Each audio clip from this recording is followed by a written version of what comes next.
Having arrested their domestic losing streak against Aston Villa on Saturday, Liverpool now faced a sterner test as Real Madrid visited Anfield. Arne Slot made just one change to that starting 11 as Florian Wirtz came in for Cody Gakpo. Xabi Alonso also made one change to the side that thrashed Valencia as Eduardo Camavinga replaced Franco Mastantuono.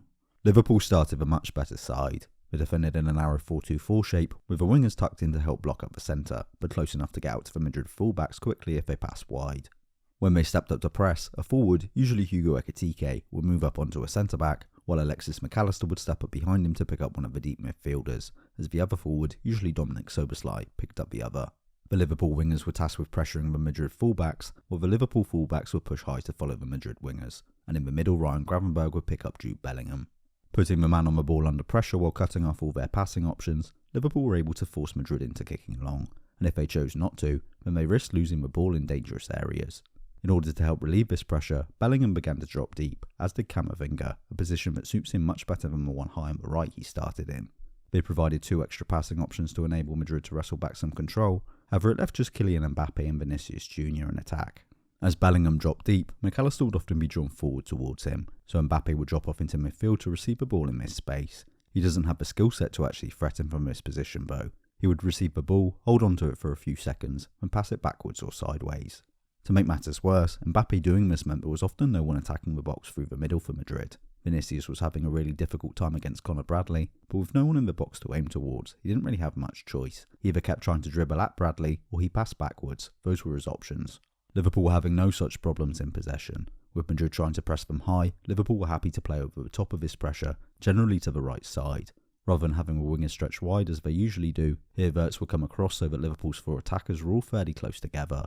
This meant that even if they lost the initial header, they could win the second ball, and they had teammates close by to combine with.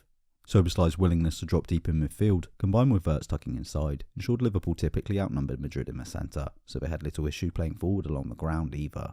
Vinicius did often try to help with this by coming inside to pick up Szoboszlai, but this would just leave Bradley free out wide instead, ensuring Liverpool could continue to get the ball forward regardless. It was only the brilliance of Thibaut Courtois that was denying Liverpool the lead.